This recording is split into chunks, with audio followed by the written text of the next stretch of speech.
Stangibelisco here.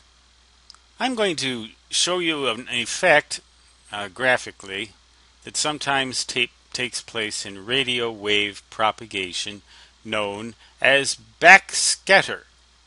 Suppose you're a ham radio operator, W1GV Whiskey 1 good vibrations, and the other person over here might be W1AW, the ARRL headquarters station, which I did in fact work several times during their centennial, although they were in several states.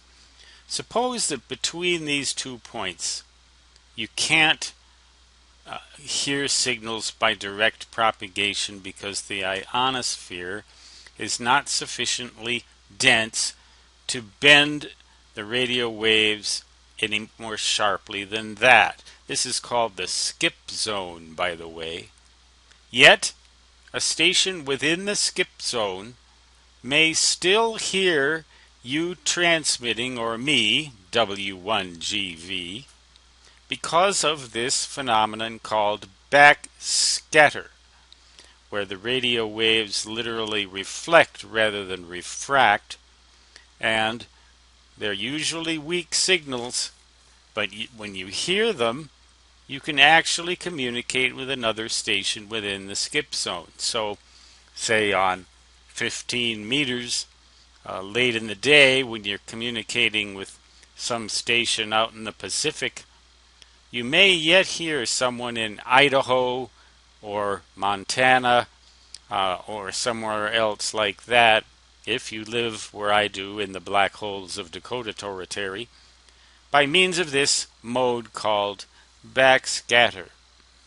It's relatively common, but it often has a sound similar to auroral propagation.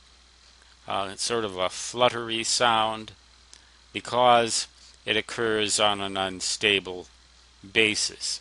But that's a shortwave radio effect that you will sometimes also hear. Is you will hear signals you're not supposed to hear within this skip zone because of backscatter.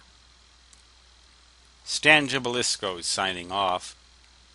Proprietor and operator of amateur radio station W1GV Whiskey 1. Good vibrations. Until next time, so long.